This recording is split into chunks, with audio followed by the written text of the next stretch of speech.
Bende Mataram. Audiobook, novel silat. Cerita, Hapraktikto. Bab 74. Perjalanan Wirapati. Setelah diamat-amati, ternyata darah itu merembes dari tiap tulang sambung. Benar-benar mengerikan dan benar-benar kejam siksaan itu. Siapakah yang telah melukai Wirapati demikian hebat? Wirapati bukanlah tokoh sembarangan. Kalau hanya berhadapan dengan salah seorang anak murid Resi Buddha Wisnu, takkan gampang-gampang bisa terluka. Karena itu dugaan Sangaji bahwa dia kena pukulan dari belakang punggung bisa diterima. Siapakah yang melukai gurumu? Bagaimana gurumu kena hantaman dari belakang? Teriak Suryaningrat gugup. Sangaji hanya menggeleng-gelengkan kepala sambil menjawab tak lancar. Aku tak tahu. Guruku ketemukan sudah terbaring di tepi jalan. Setelah berkata demikian, ia terus menggeliat ke belakang. Ia jatuh pingsan tak sadarkan diri. Hebat bagi Kiai Kasan Kesambi yang tengah merayakan hari ulang tahunnya yang ke-83. Pertama-tama ia kebanjiran tetamu tak diundang. Kedua, anak muridnya yang baru datang dari merantau selama 12 tahun, tiba-tiba menderita luka berat. Siapakah yang melukainya barangkali hanyalah setan yang tahu. Dan ini merupakan hadiah ulang tahunnya yang takkan terlupakan sampai saat ajalnya.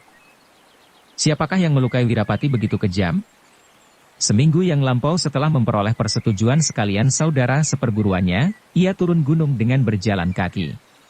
Sampai menjelang tengah hari, ia tidak menjumpai sesuatu yang menarik perhatiannya. Tetapi tatkala melampaui desa Salatiang dan di dekat persimpangan jalan pesantren, mulailah ada tanda-tanda yang mencurigakan. Ia bersimpangan jalan dengan beberapa gerombol orang-orang luar daerah yang berjalan berbondong-bondong sambil berbisik-bisik. Mendadak saja teringatlah dia akan pengalamannya 12 tahun yang lalu, sewaktu bersua dengan anak buah Sang Dewa Resi dari Banyumas yang menyamar sebagai rombongan penari. Melihat gerak-gerik mereka, banyak di antaranya yang berkepandaian tinggi. Mereka menuju ke selatan dengan wajah bersungguh-sungguh. Apakah mereka termasuk tamu-tamu guru, pikirnya. Kemudian ia berkata kepada diri sendiri, jika benar-benar mereka tamu guru, sungguh hebat. Guru bakal kebanjiran tamu tak diharapkan. Makin lama jumlah mereka makin banyak. Mereka datang dari 3 penjuru. Timur, utara dan barat. Apabila mereka bersua dengan Wirapati, pandangnya lantas saja berubah. Untung di antara mereka belum ada yang mengenal Wirapati. Meskipun demikian prasangkanya mencurigai pemuda itu seakan-akan ada sangkut pautnya dengan kedatangan mereka di sekitar wilayah Loano. Sekonyong-konyong dari arah utara terdengar derap kaki seekor kuda. Kemudian seekor lagi dan seekor lagi. 3 orang penunggangnya membalapkan kuda tunggangan mereka demikian menggila. Karena begitu cepat larinya, orang-orang yang berjalan cepat-cepat menyibakkan diri. Ternyata yang menunggang kuda, mengenakan pakaian mewah, mirip keluarga bangsawan. Mereka tiada membawa senjata. Tetapi dilihat dari ketangkasannya, sekaligus tahulah orang bahwa penunggangnya bukan orang lumrah. Pastilah mereka berkepandaian tinggi. Apakah mereka anak murid Resi Buddha Wisnu? Kalau mereka datang juga, alangkah hebat, seru seorang. Bukan, bantah temannya berjalan. Anak murid Resi Buddha Wisnu kabarnya selamanya belum pernah berkuda. Kutaksir mereka utusan Pangeran Bumi Gede hendak menyampaikan bingkisan untuk si tua Kasan Kesambi. Diam-diam Wirapati terkejut mendengar disebutnya nama gurunya, meskipun tadi dia sudah menduga bahwa mereka akan datang sebagai tamu. Ia lebih-lebih terkejut lagi, tatkala mendengar seseorang menyambung dengan suara lantang dari seberang jalan, aku ingin tahu bagaimana sih tampangnya si bocah Wirapati yang katanya mempunyai seorang murid yang mengetahui tempat beradanya pusaka Bende Mataram. Mendengar seru orang itu, tak terasa Wirapati menoleh. Ternyata orang itu sudah berusia lanjut. Rambut dan kumisnya putih. Pandangnya kuyuh, tetapi wajahnya masih memantulkan semangat jantan. Siapakah orang itu? Wirapati membatin. Mestinya bukan orang sembarangan. Agaknya dia belum mengenal diriku.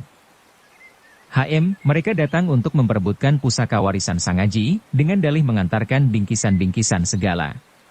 Jangan harap. Kalau menuruti kata hatinya, waktu itu juga ingin dia mendekati dan memukulnya roboh. Tapi mengingat kepergiannya kali ini mempunyai latar belakang yang akan menentukan persoalan, maka cepat-cepat ia menguasai diri. Kemudian berpikir sambil mempercepat langkah. Melihat gerak-geriknya, ingin mereka menemui aku. Ah, apakah tidak sebaiknya aku menyamar? Siapa tahu, di antara mereka ada yang mengenal diriku. Memperoleh pikiran demikian, segera ia hendak menyimpang jalan.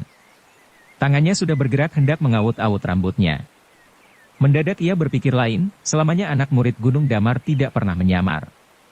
Guru selalu mengajarkan sikap terang-terangan. Biarlah aku dalam keadaan begini. Mereka mau apa? Sekiranya mereka mengenal diriku, malah kebetulan. Masa aku takut dipergoki? Hatinya jadi mantap, setelah memperoleh keputusan.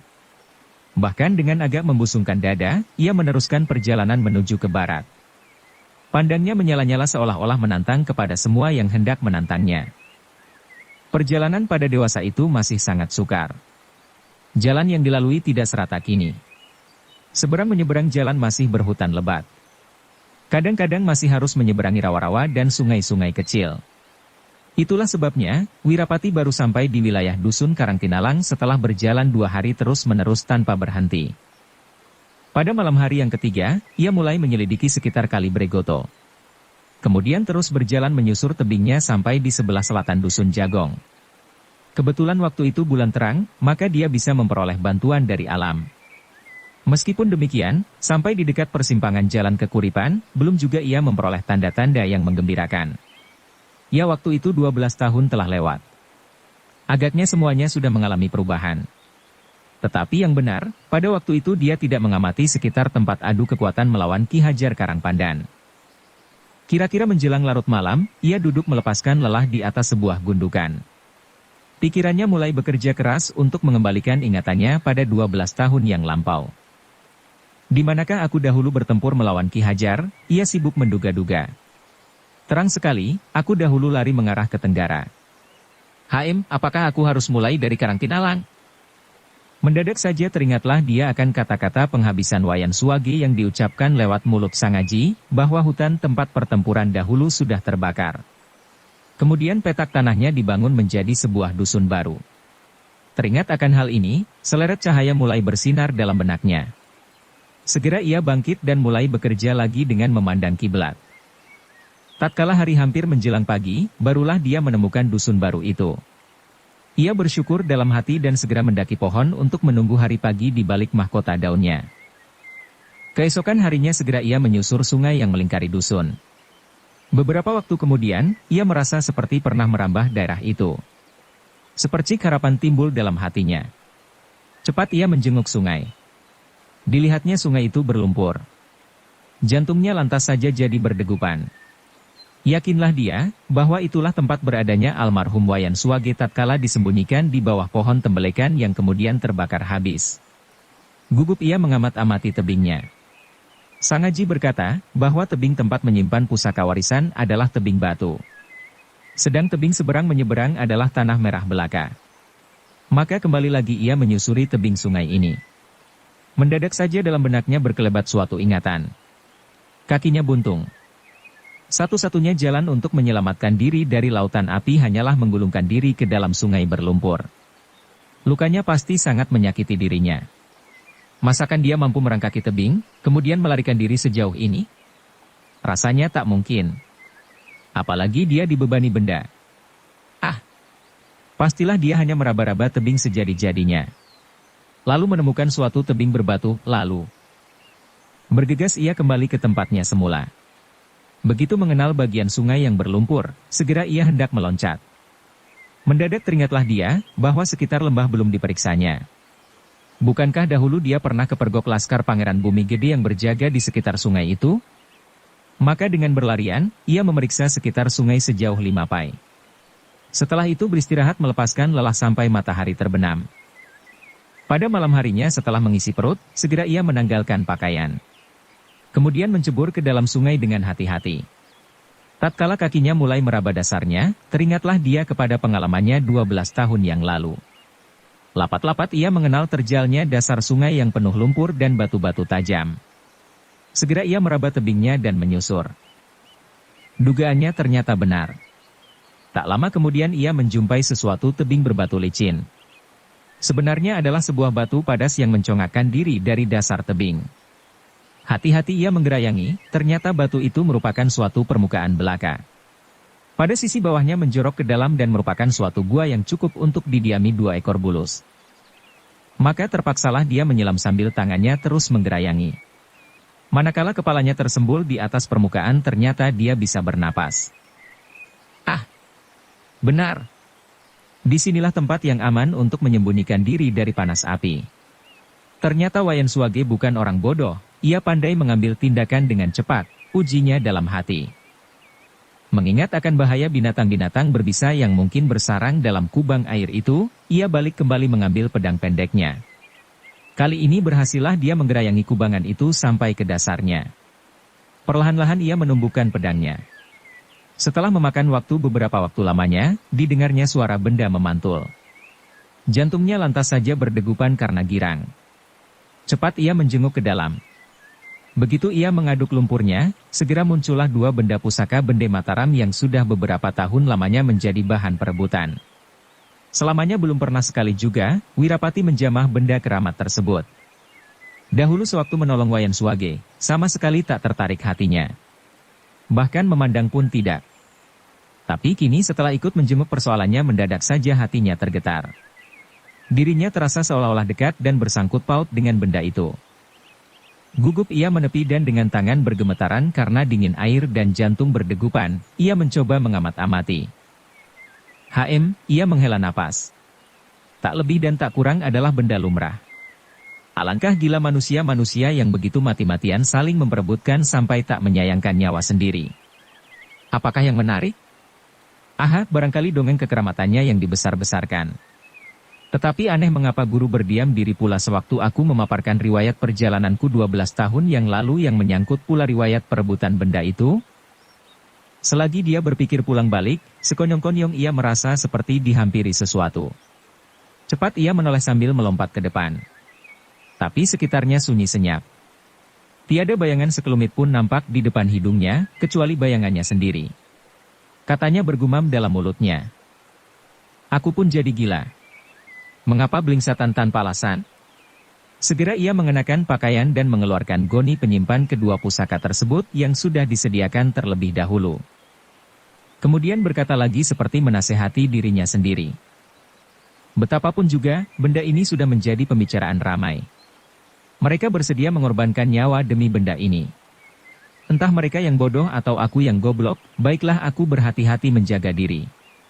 Siapa tahu, mungkin pula terekam suatu rahasia sebenarnya di balik benda ini. Memperoleh pikiran demikian segera ia bersiaga. Keris panu biru yang disebut pula dengan nama Kiai Tunggul Manik disisipkan di balik bajunya. Sedang Kiai Bende Mataram dibungkus ringkas-ringkas ke dalam karungnya. Setelah diikat dengan tali, ia menggantungkan di pinggang mirip seorang kelana menangsal bekalnya dalam perjalanan jauh. Waktu itu musim kering. Meskipun malam hari, seluruh alam menyebarkan hawa panas. Angin meniup di tengah jalan, keringatnya merembes tiada hentinya. Tetapi oleh keringanan hati dan rasa tegar hendak cepat-cepat mencapai perguruan Gunung Damar, hawa panas dan rasa lelah tak diindahkan, seluruh pojok benaknya dipenuhi oleh peristiwa penemuan kembali pusaka Bende Mataram yang dibawanya. Pikirnya, semua orang menunggu aku. Siapa mengira, tiba-tiba hari ini aku menjadi manusia begini penting, memikir demikian, ia geli sendiri. Tentang riwayat kedua pusaka yang dibawanya itu bagi dia tiada asing lagi. Sebagai penduduk Gunung Damar yang berdekatan dengan desa Loano, ia kenal riwayatnya. Riwayat pusaka tersebut sudah menjadi dongeng rakyat yang tersebar dari mulut ke mulut. Dahulu gurunya pun seringkali membicarakan.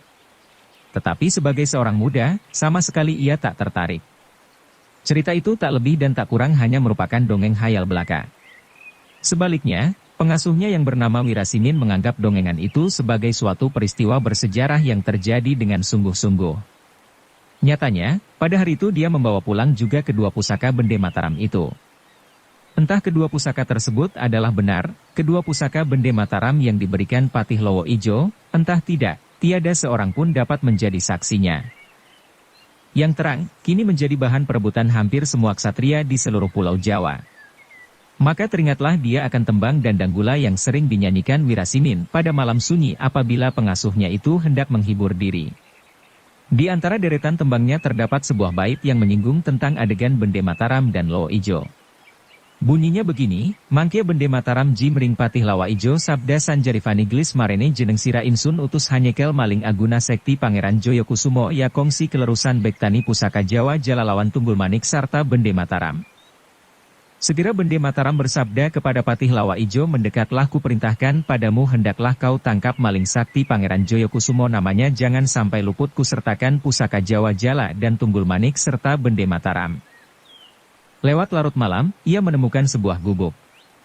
Di sana dia menginap. Keesokan harinya, setelah membersihkan badan, ia melanjutkan perjalanan. Waktu itu, barulah dia merasa lapar benar-benar, setelah memeras tenaga hampir 2 hari 2 malam. Maka bergegaslah ia mencari kedai hendak mengisi perut. Tapi sampai matahari sepenggalan tingginya, belum juga ia menjumpai sebuah kedai. Baru setelah matahari mencapai titik tengah, ia melihat sebuah kedai di kejauhan. Kedai itu berada di persimpangan jalan yang sunyi. Dindingnya terbuat dari dinding rongsokan dan hitam lekam bekas kena angus. Tatkala ia memasuki, ternyata di dalamnya terdapat 5 pengunjung. Pemilik kedainya seorang laki-laki setengah umur. Sikapnya dingin, wajahnya kuyu dan seperti seseorang yang telah lama kehilangan semangat. Ia duduk berdiam diri, menunggu kelima tamunya yang sekali-kali berbicara sambil menggerumuti penganan. Dengan sedikit membungkuk, ia duduk di atas bangku bambu dan memesan secangkir kopi dan sepiring nasi.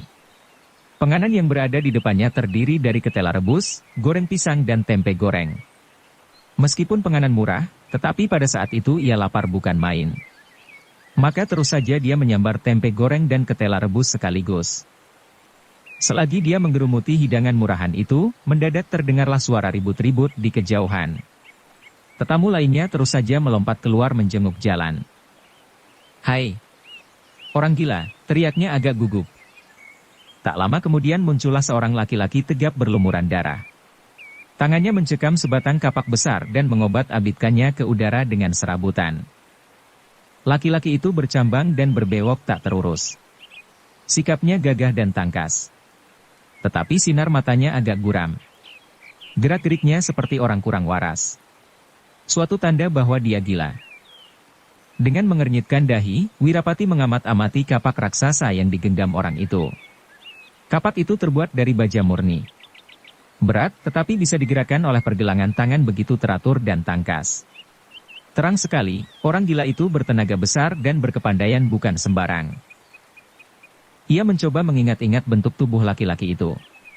Sepasang ingatannya, belum pernah gurunya memperkenalkan seorang tokoh yang bersenjatakan kapak raksasa.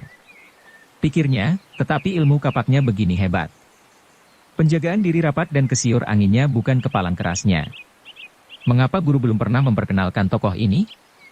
Apakah karena dia dianggap gila, sehingga tak bisa digolongkan ke dalam deretan ksatria-ksatria atau seorang pendekar? Dalam pada itu, laki-laki itu memutar kapaknya kian kalang kabut sambil berteriak-teriak dahsyat. Katanya dengan suara parau, "Hai, cepat! Cepat! Laporkan kepada Gusti Pangeran. Musuh telah tiba."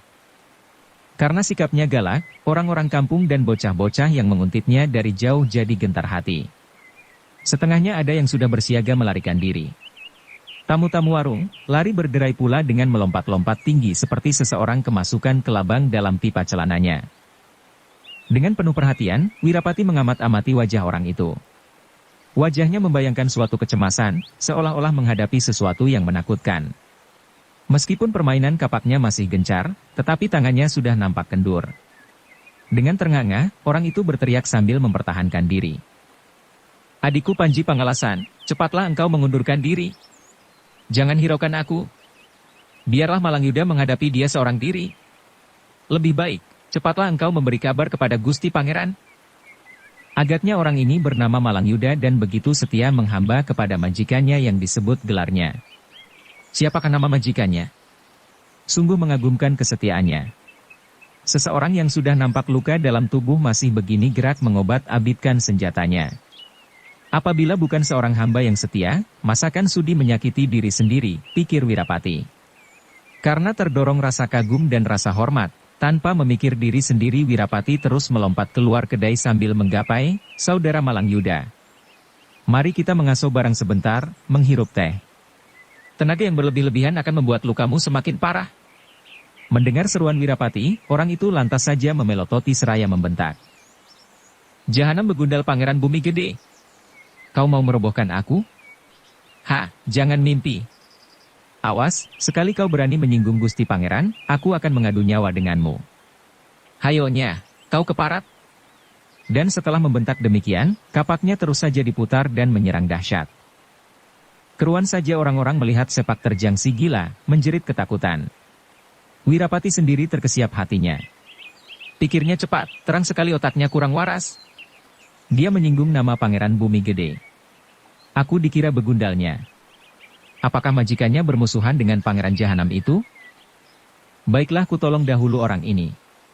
Siapa tahu aku bisa memperoleh keterangan yang berharga. Memperoleh pikiran demikian, terus saja ia bersiaga.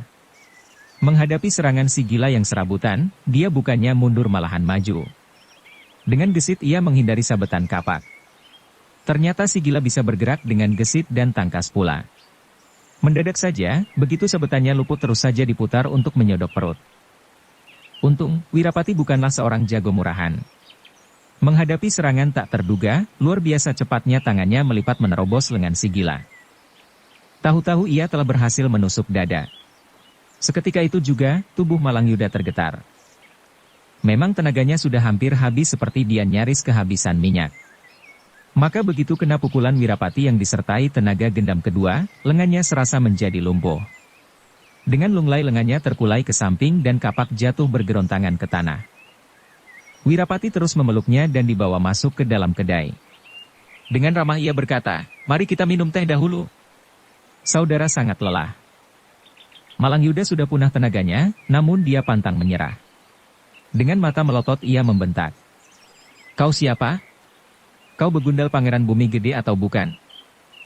Memperoleh pertanyaan demikian, Wirapati sulit juga untuk segera menjawab. Apabila menjawab bukan, bagaimana ia harus membuktikan? Tetapi pada detik itu, ia menjawab untung-untungan. "Aku seorang perantau. Aku bukan begundal Pangeran Bumi Gede." Kau bilang kau bukan begundal Pangeran Bumi Gede. Apakah kau kenal bangsat itu?" Malangyuda tetap bercuriga. "Aku kenal padanya. Dia memang seorang bangsat. Karena itu, kita adalah kawan seperjuangan." Malangyuda nampak ragu-ragu. Pandangnya penuh selidik. Sejenak kemudian bertanya, "Di manakah Pangeran Bumi Gede kini berada?" Wirapati mengernyitkan dahi. Pertanyaan itu tak gampang-gampang dijawab, karena terasa ada lubang jebakannya. Maka cepat-cepat ia mengalihkan perhatian. "Kita adalah sekawan seperjuangan, mari kita pergi menuntut balas Pangeran Jahanam itu." Tiba-tiba Malangyuda bangkit dan berteriak, "Tidak, tidak. Bumi Gede terlalu sakti, perkasa dan tak terlawan. Lekaslah Enya dari sini dan tolonglah aku memberi kabar kepada Gusti Pangeran, agar bisa berjaga-jaga. Aku sendiri akan menghadang Pangeran Jahanam itu di sini. Pergilah." Sehabis berseru demikian, cepat ia menyambar kapaknya dan hendak cepat-cepat pergi. Namun Wirapati menahannya dan menyambarkan. "Gampanglah memberi kabar kepada majikanmu. Soalnya siapakah Gusti Pangeran yang kau sebut-sebut berulang-ulang? Dia kini berada di mana?" Tetapi Malangyuda tak menggubris pertanyaan itu. Cepat ia memaksa berdiri dan berteriak lagi seperti orang sinting. "Minggat! Minggatlah dari sini. Kau Pangeran Jahanam, boleh mencoba 1000 jurus permainan kapakku. Jangan mimpi bisa mencelakakan Gusti Pangeran, selama hayatku masih dikandung badan." Wirapati kewalahan juga.